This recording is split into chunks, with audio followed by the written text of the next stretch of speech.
ఇరాన్పై దాడితో first target పూర్తి చేస్తుంది America. ఖమేనీని లేపేయడమే అమెరికా నెక్స్ట్ టార్గెటా అంటే అటువంటి మాట వినిపిస్తోంది. ఖమేనీకి స్పాట్ పెట్టామంటోంది ఇజ్రాయెల్. ఖమేనీకి స్పాట్ పెట్టామంటోంది ఇజ్రాయెల్. సుప్రీం లీడర్ని చంపేస్తారు అనే భయంలో ఇప్పుడు ఇరాన్ ఆర్మీ ఉంది. ఈ నేపథ్యంలో ఆయనకు మరింత సెక్యూరిటీని పెంచినట్టుగా తెలుస్తోంది. మీరు చూడొచ్చు, బంకర్లో అయతుల్లా అలీ ఖమేనీ ఉన్నాడంటూ ప్రస్తుతం చర్చ జరుగుతోంది. ఎక్కడ కూడా ఎటువంటి కమ్యూనికేషన్ లేదు. ఎటువంటి కమ్యూనికేషన్కి సంబంధించి ఆయనకి లేదు. ఆయన కమ్యూనికేషన్ లేకుండానే ఆయనతో చర్చలు జరుగుతున్నాయంటూ కూడా ప్రస్తుతం మాటలు వినిపిస్తున్నాయంటే అర్థం చేసుకోవచ్చు. అయతుల్లా అలీ ఖమేనీకి భద్రత భారీగా పెంచారా అంటే అటువంటి మాట వినిపిస్తోంది. ఇరాన్ ఇప్పుడు మరింత కట్టుదిట్టమైన భద్రతను ఏర్పాటు చేస్తుంది. ఆయనకి కీలకమైన వ్యక్తులను కోల్పోయాడు. ఖమేనీ కీలకమైన వ్యక్తులను కోల్పోయిన తర్వాత నుంచి కాస్త ఆందోళనలో ఉన్నాడు అనే మాట వినిపిస్తూ ఉంటుంది. ఎందుకంటే ఇక్కడ ఇరాన్ సుప్రీం లీడర్ ఆయన. ఇప్పటికీ ఈ దాడి నేపథ్యంలోని కీలకమైన వ్యక్తులను కోల్పోయిన తర్వాత ఇప్పుడు ఆందోళనలో ఉన్నాడు ఖమేనీ అంటూ కూడా చర్చ మొదలైంది. నేను జస్ట్ ఎగ్జాంపుల్ చెప్పే ప్రయత్నం చేస్తున్నాను, ఎందుకంటే ఎవరెవరు మరణించారనేది చెప్పే ప్రయత్నం చేస్తా. చీఫ్ ఆఫ్ స్టాఫ్ మహమ్మద్ బఘేరీ, ఆయన ప్రధాన సైనికాధికారి బాంబు దాడిలో మృతి చెందారు. దాంతోపాటు మరీ ముఖ్యంగా ఖమేనీకి అత్యంత ఆప్తుడు, అత్యంత సన్నిహితుడైన. ఆ తర్వాత మాట్లాడుకుంటే IRGC commander in chief Hussain salami, ఈయన కూడా కీలకమైన వ్యక్తి. ఆ తర్వాత గోలం అలీ రషీద్. ఇక్కడ మాట్లాడుకుంటే కేంద్ర కమాండర్, వాళ్ళ సెంట్రల్ కమాండర్. అలాగే అమీర్ అలీ హజీజాదే ఐఆర్జీసీకి సంబంధించి కమాండర్. అలాగే దావూద్ షేక్ ఖైన్. ఇలా మాట్లాడుకుంటూ పోతే కీలకమైన వ్యక్తులు మరణించిన సందర్భం. న్యూక్లియర్ శాస్త్రవేత్తలు మరణించారు 21-22 దాడుల్లో. మరి ముఖ్యంగా మాట్లాడుకున్న సందర్భంలో ఖుద్స్ ఫోర్స్కి సంబంధించి పాలస్తీనా విభాగం అధికారిగా మాట్లాడుకున్న వ్యక్తి కూడా మరణించిన సందర్భం. ఇలా అనేక మంది మరణించడంతో ప్రస్తుతం supreme leader Ayatollah Ali Khamenei అజ్ఞాతంలోకి వెళ్ళిపోయాడా, ఇప్పుడు బంకర్లు దాక్కున్నాడా అంటే అవునని మాట వినిపిస్తోంది. మరి ముఖ్యంగా ఎక్కడా కూడా కమ్యూనికేషన్ లేదు. ఒకనొక సందర్భంలో వాట్సాప్ కూడా వాడడం మానేయండి అంటూ డైరెక్షన్స్ ఇచ్చారంటే అర్థం చేసుకోవచ్చు. ఆయన మీరు చూడొచ్చు, బంకర్లో అయతుల్లా అలీ ఖమేనీ ఉన్నాడంటూ ఆ వీడియో ప్రస్తుతం సోషల్ మీడియాలో చక్కర్లు కొడుతోంది. ఇరాన్ ఆర్మ్డ్ ఫోర్సెస్ ఇప్పటికే తమ పనులను వేగవంతం చేస్తున్నాయి. ఎలాగైనా ఇటు అయతుల్లా అలీ ఖమేనీని లేపేస్తారు అని చెప్పి వాళ్లకు ఒక బలమైన నమ్మకం కుదురుతోంది, ఒక బలమైన ఆరోపణ వినిపిస్తోంది ఇరాన్కి. ఈ నేపథ్యంలో ఈరోజు రాత్రికో, రేపటికో, లేకపోతే రేపటి ఉదయానికో, లేకపోతే వచ్చే వారం 10 రోజుల్లోని ఈ దాడులు జరగచ్చంటూ కూడా ప్రస్తుతం చర్చ జరుగుతున్న తరుణంలో ఇప్పుడు ఏం జరిగే అవకాశం ఉంది? దీనికి సంబంధించి విస్తృతమైన చర్చ జరుగుతోంది. ఇటు రష్యా అండగా వస్తే తప్ప ఇటు బయటకు వచ్చే సందర్భాలు లేవా? మరి ముఖ్యంగా ఏం జరగబోతోంది? ఇంకొక మాట నేను చెప్పే ప్రయత్నం చేస్తాను. తన తర్వాత ఎవరు ఉండబోతున్నారు ఇప్పటికీ? ఎందుకంటే లీడర్స్ సాధారణంగా చూస్తూ ఉంటాం, లీడర్స్ అనే వాళ్ళు ఉండగానే ఇంకొకరిని తయారు చేస్తూ ఉంటారు, ఇంకొకరిని రెడీ చేసుకుంటూ ఉంటారు. సో ఈ నేపథ్యంలో Iran supreme leader Ayatollah Ali Khamenei ఒకవేళ తాను చనిపోతే తన స్థానంలో 3 సీనియర్ మతాధికారులలో ఒకరిని చీఫ్గా ప్రకటించాలని అధికారులకు ఆదేశాలు ఇచ్చాడంటూ న్యూయార్క్ టైమ్స్ చెప్పుకొచ్చిందంటే అర్థం చేసుకోవచ్చు. This is very clear for them. వాళ్ళకి చాలా క్లారిటీ ఉంది, ఏదైనా జరగచ్చు. బట్ ఇక్కడ ట్రంప్ చెప్పిన దాని ప్రకారం, మా ఉద్దేశము అమెరికా చెప్పిన దాని ప్రకారం, ఇజ్రాయెల్ చెప్పిన దాని ప్రకారము ఇక్కడ అయతుల్లా అలీ ఖమేనీ లేపేయడం మాకు ఏదో పెద్ద పని కాదు.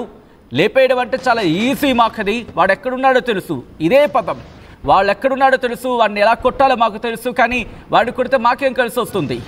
వాడిని కొట్టం, కానీ డీల్ కుదుర్చుకోకపోతే మాత్రం దారుణాతి పరిస్థితుల్లో ఎదుర్కోవాల్సి ఉంటుందంటే ఇరాన్కి హెచ్చరికలు జారీ చేశాడు ట్రంప్. ఆ తర్వాత పరిణామాలు చూసాం. ఈరోజు ఉదయం వరుస బాంబులతో విరుచుకుపడింది, బంకర్ బాంబులను విసిరి పడేసింది.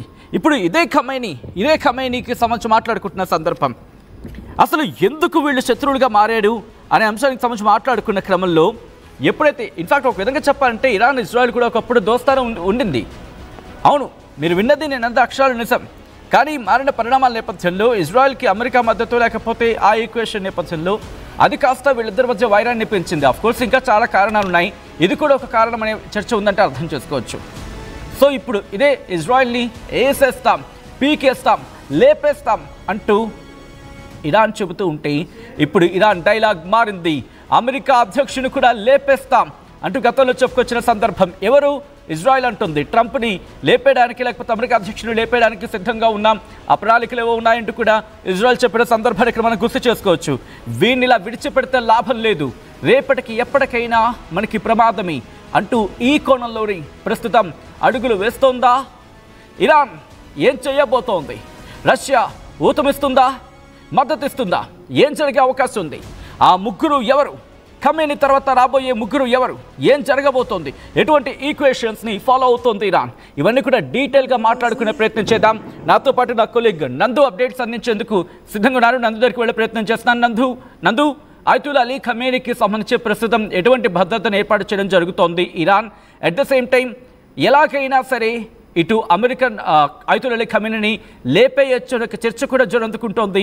అఫ్కోర్స్ ఇరాన్ కూడా ఈ అంశానికి సంబంధించి బలంగా నమ్మింది, అందుకే బంకర్లోకి ఖమేనీని పంపించిన సందర్భం.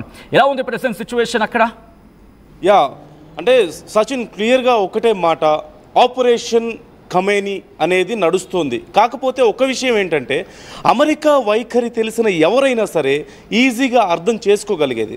అమెరికా వైఖరి మనం ఒకసారి ముందు నుంచి అబ్జర్వ్ చేయొచ్చు. లిబియాలో చూడొచ్చు గడాఫీ పరిస్థితి, ఆ తర్వాత సదాం హుస్సేన్ పరిస్థితి మనం చూసాం, ఇరాక్లో, అలాగే సిరియాలో పరిస్థితి చూసాం, ఆఫ్ఘనిస్తాన్లో కూడా ఆల్మోస్ట్ అక్కడ పరిస్థితికి వాళ్లే కారణం. ఒక రకంగా అక్కడ ఏదో మేము హెల్ప్ చేస్తున్నాం అని చెప్పినప్పటికీ కూడా, అంటే పాము ఎంత బలమైందనే సరే తల గనక తీసేస్తే ఇక పాము శరీరం పనికిరాదు అన్నట్లుగా ఆ దేశం అధ్యక్షులు ఎవరైతే ఉంటారో, ఆ దేశం సుప్రీం లీడర్స్ ఎవరైతే ఉంటారో వాళ్ళని ఒక్కసారి తప్పించేసాము అంటే ఇక సమస్య ఉండదు అనేది అమెరికా విధానంగా మనకు కనిపిస్తుంది. ఇంతకుముందు నేను చెప్పిన ఈ 4-5 దేశాల్లో పరిస్థితిని కూడా అలాగే వాళ్ళు సార్ట్అవుట్ చేసుకున్నటువంటి పరిస్థితి.